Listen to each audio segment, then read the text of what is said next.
ଗୋଷ୍ଠୀ ଦୀର୍ଘ 50 ବର୍ଷର ହରିହର ଭେଟ ହେଉଛି।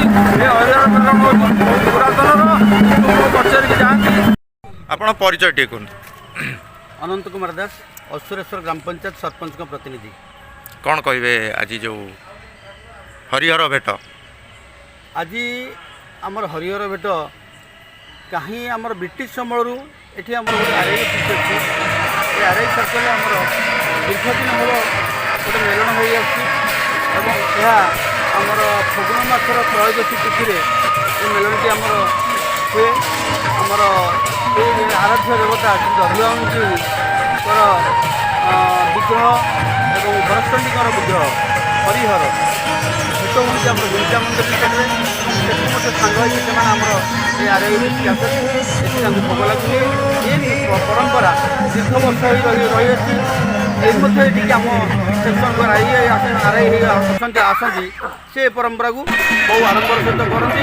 ଏବେ ମଧ୍ୟ ଯେ ଆମର ଆର୍ଆଇ ଅଛନ୍ତି ସେ ମଧ୍ୟ ଏ ଲୋକାଲିଟି ସମସ୍ତଙ୍କୁ ନେଇ ଆଜିର ମେଳଣକୁ ଆୟୋଜନ କରୁଛନ୍ତି। ଯାହା ଆମେ ଖୁସି ଯେ ମେଳଣ ପରମ୍ପରା ଦୀର୍ଘଦିନ ଚାଲିଛି ଏବଂ ଚାଲୁ ରହିବ ମଧ୍ୟ। ନା ଆପଣ ପରିଚୟ ଦିଅନ୍ତୁ। ମୁଁ ସୁଶାନ୍ତ କୁମାର ପଣ୍ଡା, ଦଧିବାବନଙ୍କ ପୂଜକ। କ'ଣ କହିବେ ଆଜି ଯେଉଁ ହରିହର ଭେଟ? ଆଜି ହେଉଛି ପବିତ୍ର ଫଗୁଣ ମାସ ଚତୁର୍ଦ୍ଦଶୀ ତିଥିରେ ଆମର ହରିହର ଭେଟ ହୁଅନ୍ତି। ଆମର ଦଧିବାବନଙ୍କ ପାଖରୁ ଆମର ହରିଙ୍କ ସ୍ୱରୂପ ଆମର ମଦନ ମୋହନ ଆସନ୍ତି ଏବଂ ଭରତଚଣ୍ଡୀଙ୍କ ପାଖରୁ ତାଙ୍କର ଚନ୍ଦ୍ରଶେଖର ଆସନ୍ତି। ଦୁଇ ଜଣ ଆସି କଚେରୀଠାରେ ବସି ମେଲଣ ହୁଏ। ପରେ ପରେ ଭୋଗ ଖାଆନ୍ତି।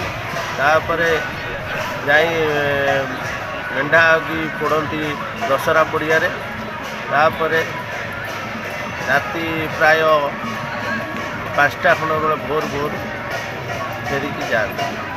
ନା ଏଇ ଯେଉଁ ହରିହର ଭେଟ ଇଏ ପରମ୍ପରା କେତେ ବର୍ଷ ହେଲା ହେଇ ଆସୁଛି? ପରମ୍ପରା ପ୍ରାୟତଃ ଆମେ ପୂର୍ବପୁରୁଷ ପ୍ରାୟ 100 ବର୍ଷ ତଳର ଆମେ ଦେଖି ଆସୁଛୁ। ଆମ ଜେଜେମାନେ ବି ପୂଜାପୂଜି କରୁଥିଲେ, ପୂଜା ପଣ୍ଡା ଥିଲେ, ଆମେ ବି ପୂଜା ପଣ୍ଡା, ଆମେ ବି ତାଙ୍କ ନାତି ହିସାବରେ ଆମେ ବି ଏବେ କରୁଛୁ। ପ୍ରାୟ 100 ବର୍ଷ ପୂର୍ବ।